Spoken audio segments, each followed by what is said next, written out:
Brahmanbaria ২-এর MP কিন্তু ব্রাহ্মণবাড়িয়া ২-এর ৫ লক্ষ voter, আমি না। আমি সরাইল আশুগঞ্জকে একটা মডেল উপজেলা হিসেবে দেখতে চাই। আপনাদের সহযোগিতা ছাড়া সেটা সম্ভব নয়। আমার প্রথম কাজ থাকবে রাস্তাঘাট অবকাঠামোর উন্নয়ন। সরাইলটা কিছু মানুষের হাতে অলওয়েজ বন্দি থাকে এবং এই মানুষগুলো এই দাঙ্গাটা হতে দেয়, কারণ তাহলে তাদের কিছু লাভ হয়। আমার অবস্থান হবে একজন স্বতন্ত্র সংসদ সদস্যের যে অবস্থান থাকে সেটাই, এবং আমি কখনোই কোনো অন্যায়কে অন্যায় দেখে চুপ থাকি নাই। সেটা আমার ভূতপূর্ব দলের সদস্য যখন আমি ছিলাম তখনও আমি তাদের চাঁদাবাজি, মানুষের উপরে জুলুম, এগুলোর বিরুদ্ধে কথা বলেছি। সরকারে কে আসলো আর কে আসলো না এটা আমার বিষয় না। আমি সরাইল আশুগঞ্জকে রিপ্রেজেন্ট করছি, ব্রাহ্মণবাড়িয়া ২-এর প্রতিনিধিত্ব করছি। আমার এলাকার স্বার্থ, আমার মানুষের স্বার্থ এবং আপামর দেশের রাজনৈতিক ল্যান্ডস্কেপ নিয়ে আমার আলোচনা হবে। লাইফ তো প্যারা দিবেই, নিবেন না? নিন মজাদার গোলমার্ক পপস, কুড়মুড়ে বাইটে ফুরফুরে লাইফ।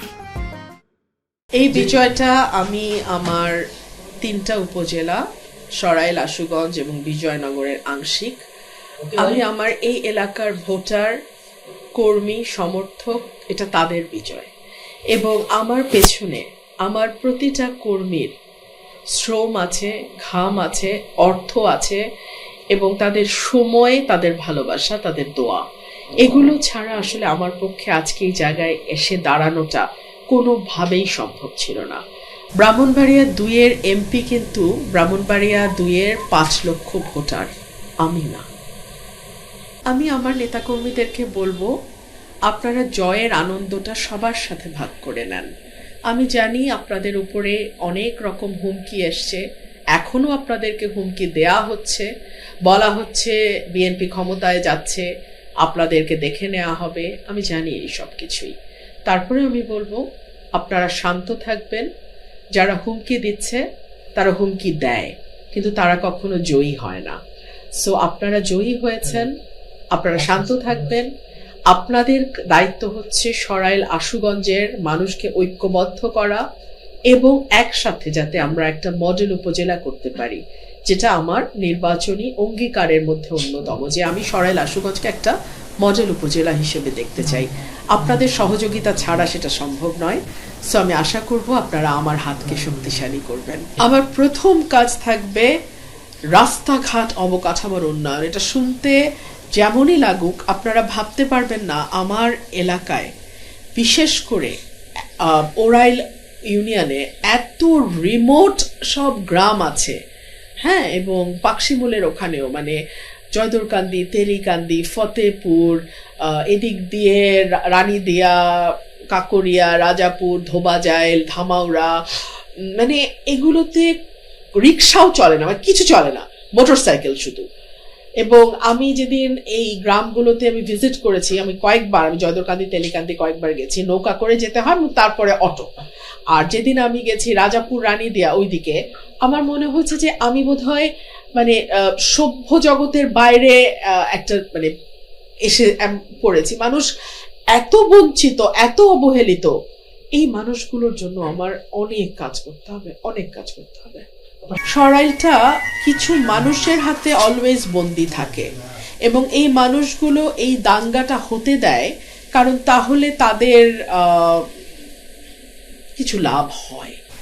সো আমি আসলে ওই সিন্ডিকেটটা ভেঙে দেব, এবং সরাইলের সিন্ডিকেট অনেকটাই ভেঙে গেছে। আমাকে তো শুধুমাত্র আমার আসনে প্রতিদ্বন্দ্বীর সঙ্গে লড়তে হয় নাই, বিএনপি এখানে সর্বশক্তি দিয়ে আমার বিরুদ্ধে নেমেছিল এবং তারা বিষয়টা এমনভাবে নিয়েছিল যে দলের চেয়ে ব্যক্তির ইমেজ ভালো হতে পারে না। আমি রুমিন হয়েছি জাস্ট বিকজ বিএনপি এক সময় করতাম এই জন্যে। সো তারা বলেছিল যে রুমিনকে হারাতেই হবে, এবং সদরের যিনি বিএনপির ক্যান্ডিডেট, তার সঙ্গে তো আগেই আমার মামলা মোকদ্দমা হয়েছে দুটো ইউনিয়ন নিয়ে, এবং সেই মামলায় আমি জিতেওছি। উনি ওনার অর্থ করি সময়, কারণ ওনার আসনে কোনো প্রতিদ্বন্দ্বী কেউ ছিল না, উনি বিনা প্রতিদ্বন্দ্বিতায় 1400 কোটি টাকা ঋণ খেলাপি হওয়া সত্ত্বেও উনি এমপি হয়েছেন সদরে। তো তিনি তার সর্বশক্তি নিয়ে নেমেছিলেন এবং তিনি তার দিনের বেশিরভাগ সময় সরাইল আশুগঞ্জেই কাটাতেন, আর বাকি সময় সরাইল আশুগঞ্জের যিনি দলীয় প্রার্থী তিনি সদরে কাটাতেন। সো এটা মোটামুটি একটা বিরাট সিন্ডিকেট এগেনস্ট রুমিন। কিন্তু দেখুন, মানুষের শক্তির কাছে সকল কিছু তুচ্ছ, প্রশাসন তুচ্ছ, দল তুচ্ছ, সিন্ডিকেট তুচ্ছ, টাকা তুচ্ছ। মানুষের শক্তিকে আপনাকে স্যালুট করতেই হবে আপনি যদি রাজনীতি করেন। সরকারের সঙ্গে আলোচনা করব, সরকার যদি ভালোই ভালোই আমাকে আলোচনার ফল দেয়, আমার মানুষের কাছে গ্যাস যাবে। আর যদি সরকার সেটা না দিতে চায়, ঢাকা সিলেট হাইওয়ে তো আছে। হেভিওয়েটের প্রার্থী যাদের কথা বলছেন, আমি হেভিওয়েট না, কিন্তু হেভিওয়েট যারা হয় তারা সাধারণত দলের হেভিটা নিজের কাঁধে নিয়ে হেভিওয়েট হয়। আমার যেহেতু দলের ওয়েট কাঁধে নিতে হচ্ছে না, সো আমাকে 5 বছর পর আসতে হলে আমার কাজ দিয়েই আসতে হবে। আমার পাশে দল থাকবে না, উল্টা দেখা যাবে বিভিন্ন দল মিলে আমার বিরুদ্ধে সিন্ডিকেট করে নামবে।